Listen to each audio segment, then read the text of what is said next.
یہ شعیب علیہ السلام ہے، تو شعیب اس قوم کے بھائی کو، اور انبیاء نے بھی جو دعوت دی، اے میری قوم یا قومی عبد اللہ ما لکم من الہ غیرہ، تو یہ سماج کے ساتھ اپنائیت، یہ غیر معمولی قربت، ہم آہنگی جب تک نہیں ہوگی، کیا ہم اور آپ یہ یقین کر لیں کہ ہمارے قرآن پر وچن سے، ہماری توحید پر تقریر سے، شرک کی تردید کے بارے میں گفتگو سے بس لوگ ایمان لانا شروع کر دیں گے؟ آپ سوچیے۔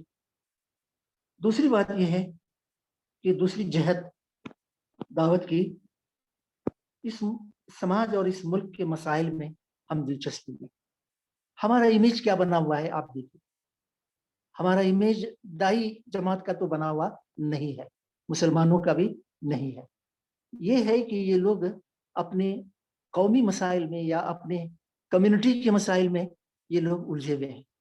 قبرستان کا مسئلہ، عیدگاہ کا مسئلہ اور مسجد کا مسئلہ، اور پھر اسی طرح کی کچھ اور مسائل، ٹھیک ہے، ان مسائل سے انکار نہیں ہے، یہ مسائل ہمارے مسائل ضرور ہیں، لیکن ہماری جو حیثیت ہے دائی کی، ان کی جو حیثیت ہے مدعو کے مسائل میں دلچسپی لینا، ان مسائل کے سلسلے میں وہی الہی پر مبنی جو رہنمائی ہے، ہدایات اور تعلیمات ہیں، جو حضور کا نمونہ ہے، واقعات بیان کرنا اور یہ ان پر واضح کرنا کہ ہم ان کے بے حد خیر خواہ ہیں، ہم ان سے محبت کرتے ہیں، ہم ان کی بھلائی چاہتے ہیں، ان کا مسئلہ ہمارا مسئلہ ہے، ہم ان کے مسائل میں دلچسپی لیتے ہیں، ان مسائل کا حل ہمارے پاس ہے، ان مسائل کا حل ان کے پاس نہیں ہے۔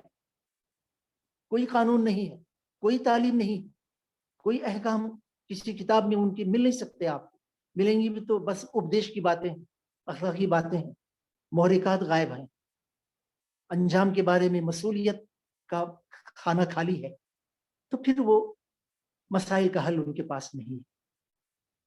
تو یہ ہمارے پاس ہے، ہمارا تعلق ان کے ساتھ، ان کے مسائل کے حوالے سے سماج، ہندو سماج، برادران وطن کے سماج، ملکی سماج کے ساتھ، آپ یقین مانیے میں دلی میں رہتا ہوں، ملک میں ادھر ادھر جاتے آتے رہتا ہوں، تو کئی جگہ برادران وطن کے اعلیٰ طبقات کے لوگوں نے بتایا کہ اقبال صاحب، آپ کی قوم کے لوگ تو ملکی مسائل میں جو کوششیں چل رہی ہیں اس میں کہیں نظر ہی نہیں آتے۔ ابھی تھوڑا سا شکایت ہم دور کر رہے ہیں، گویا ملت تھوڑا سا آگے بڑھی ہے، لیکن جیسا ہمارا انوالومنٹ ہونا چاہیے، عملی شرکت ان مسائل کے سلسلے میں، کیونکہ ان کے مسائل تنہا ان کے نہیں، وہ ہمارے بھی مسائل، غربت ان کا ہمارا دونوں کا مسئلہ ہے، اخلاقی بگاڑ، شراب، زنا، جوا، ان کا ہمارا مسئلہ ہے، دونوں کا ہے، اس کے اثرات ہم پر پڑ رہے ہیں، ہم بچ نہیں سکتے، ہم بچ نہیں سکتے۔ اگر خدا نہ خواستہ اللہ کا عذاب آ جائے، خدا نہ کرے، اللہ کی شدید ناراضگی پکڑ ہو، واتقوا فتنة لا تصيبن الذين ظلموا منكم خاصة واعلموا ان اللہ شدید العقاب، تو ہم کہاں بچیں گے اس سے؟ ہماری نمازیں، ہمارا ذکر، ہمارے روزے، ہماری قرآن کی تلاوت کیا ہمیں بچا سکے گی؟ آپ غور کیجیے، اس دنیا کی حد تک اس انجام سے دوچار ہونا پڑے گا۔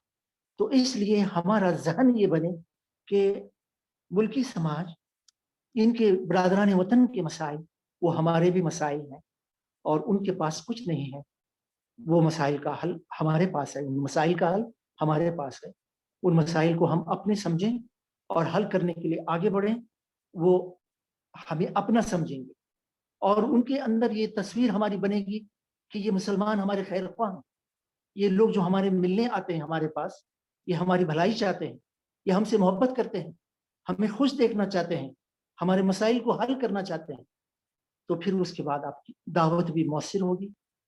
اب تیسرا نقطہ دیکھیے، یہ تیسری جہت ہے جو کوئی نئی نہیں ہے، بہت اہم ہے، ہماری توجہ نہیں تھی، اگر ہم اس کو ایک نیا امیج بنائیں گے اس کے طریقے سے تو ایک نئی جہت بن جائے گی، وہ یہ ہے کہ ہم اس ملک کے انسانوں کی بے لوث خدمت کریں۔